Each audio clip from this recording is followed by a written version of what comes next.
हज़रत टिप्पू शहीद रहमतुल्लाह अलैह, अगर हम उनकी ज़िंदगी के पहले चाइल्डहुड का या अर्ली एजेस का, नौजवानी का अगर हम जायज़ा लेते हैं, तो उन्होंने 32 साल की उम्र में सल्तनत खुदादाद हासिल की थी अपने वालिद हैदर अली के शहीद होने पर।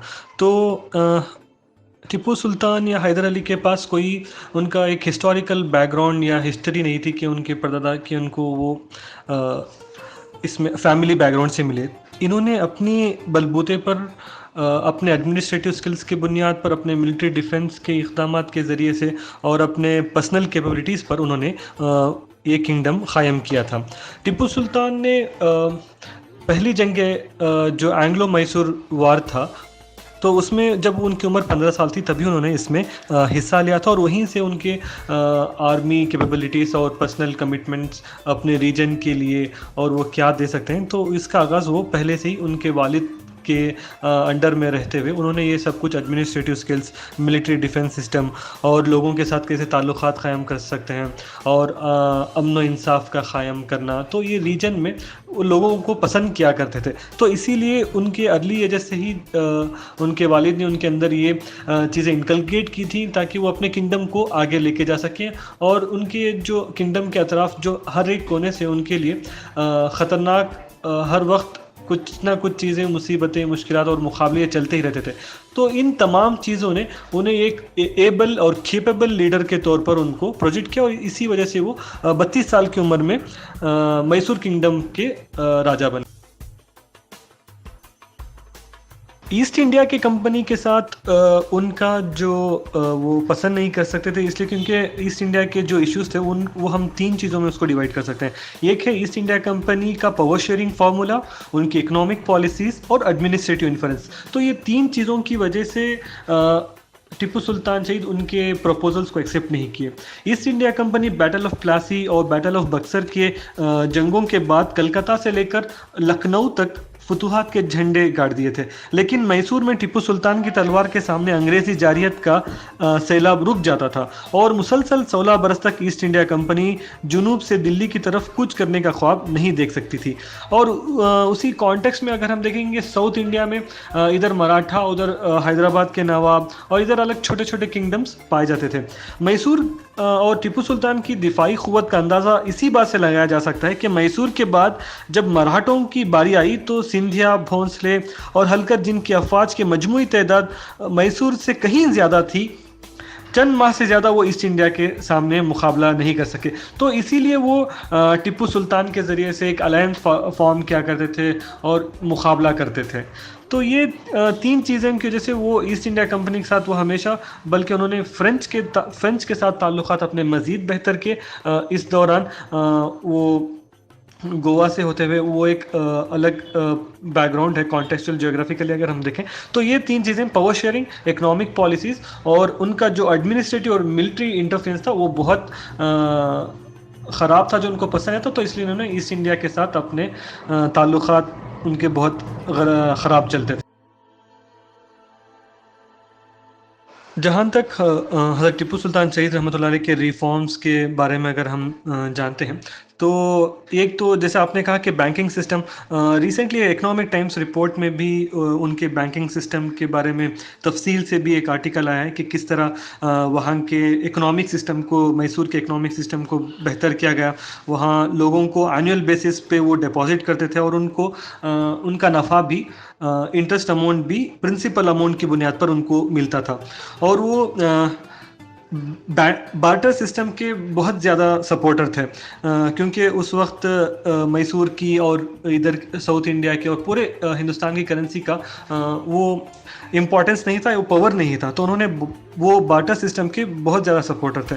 बार्टर सिस्टम का एक ये है कि आपके एक चीज़ के बदले और एक चीज़, बल्कि वहाँ करेंसी का लेन देन में करेंसी इस्तेमाल नहीं होती थी, तो वो बार्टर सिस्टम के बहुत ज़्यादा सपोर्टर थे।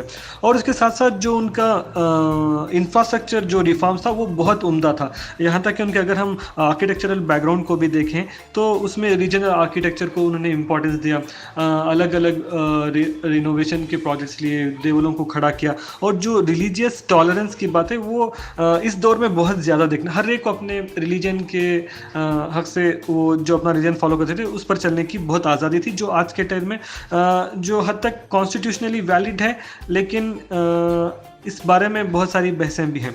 और उसके साथ साथ जो उन्होंने रिफॉर्म्स किए वो उस दौर में जो इम्पोर्टेंस थी, जो आने वाले दौर के लिए ज़्यादा बेहतर हो सकती थी, तो उन्होंने उन चीज़ों पर फोकस किया। एक उन्होंने इनोवेशन सेंटर, उस वक्त के टेक्नोलॉजिकल पावर को वो समझ गए थे, क्योंकि वो वसीउन नज़र हुक्मरान थे। तो उसको देखते हुए उन्होंने मैसूर रीजन के 4 मकामात पर इनोवेशन सेंटर कायम किए थे, बेंगलुरु, चित्रदुर्गा, बिदनूर और श्रीरंगपटना।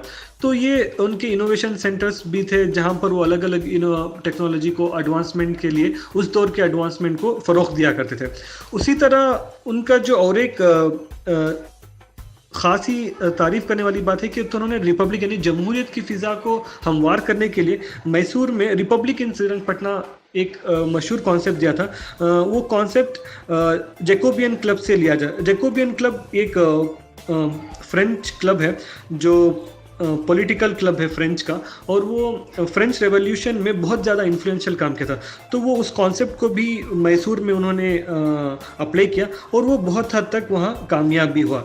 और उसके साथ साथ हम देखते हैं कि उनका जो फॉरेन रिलेशंस था, ओमान के साथ, अफ़गानिस्तान के साथ, फ्रेंच के साथ, टर्की के साथ और पर्शिया के, ईरान के साथ, तो एक बहुत अच्छा था, जिसकी वजह से उन्होंने अपने दौरे हुकूमत में अपने किंगडम में फॉरेन पॉलिसीज़ या वहाँ के एम्बेसडर्स आते थे और वो एक ट्रेड का माहौल चलता था। इस तरीके से दोनों वहाँ के सिर्फ इकोनॉमिक शेयरिंग नहीं था, बल्कि वो एक एडमिनिस्ट्रेटिव शेयरिंग भी था, मिलिट्री शेयरिंग भी था। इस तरह से एक पूरा एक इकोनॉमिक विजडम जिसको कहा जाता है, उस दौर पे टिप्पू सुल्तान ने इन चीज़ों को फ़रोग़ दिया। और इन्हीं रिफॉर्म्स की वजह से वो सल्तनत बहुत ही कम दौर की थी, लेकिन आज की तारीख़ में उसको सुनहरे अल्फाज में लिखा जा सकता है कि उनकी पॉलिसीज़ बहुत कारआमद रही।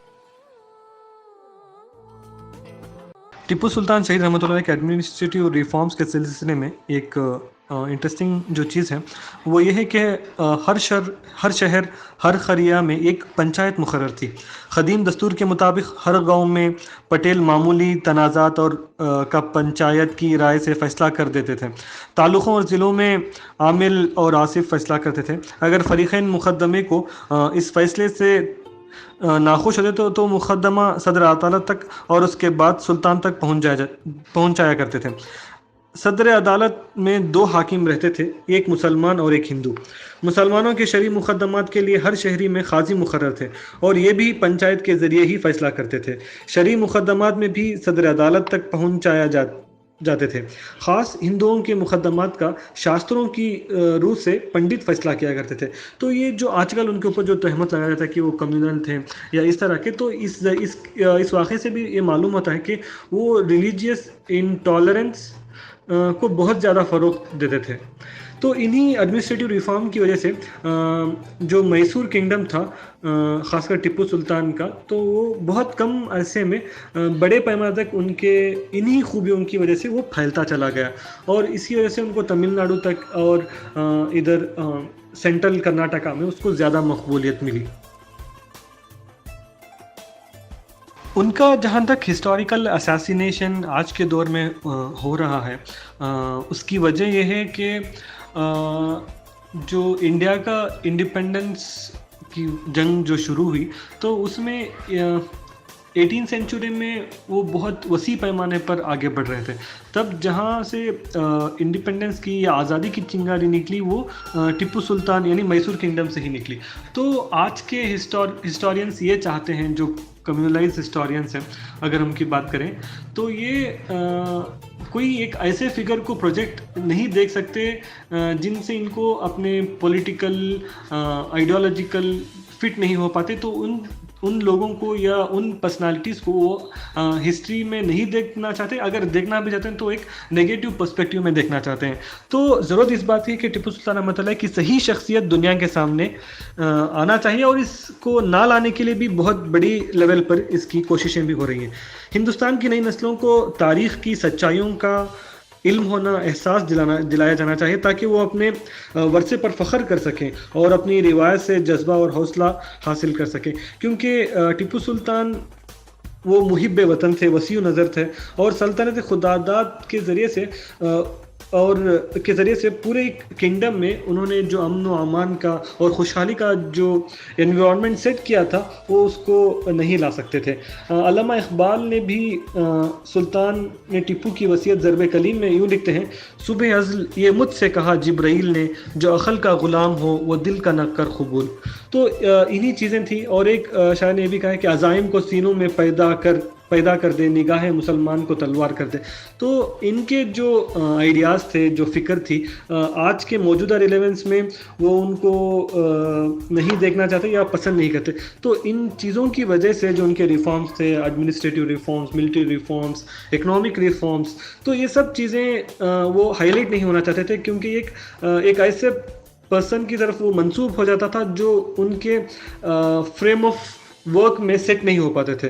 तो उन्होंने उस मौके पर जहाँ रूलर्स थे, उन किंगडम के ज़रिए से अपनी एक नई हिस्ट्री क्रिएट की, और वहाँ नए उन्होंने तारीख़ को लिखा। लेकिन हमें इस बात की कोशिश करना चाहिए कि हमें रिविज़िटिंग मैसूर या फिर रिविज़िटिंग टिप्पू सुल्तान के तौर पर हमें और ज़्यादा काम करने की भी ज़रूरत है, ताकि हम लोगों के दरमियान उनकी सही तस्वीर को पेश किया जा सके।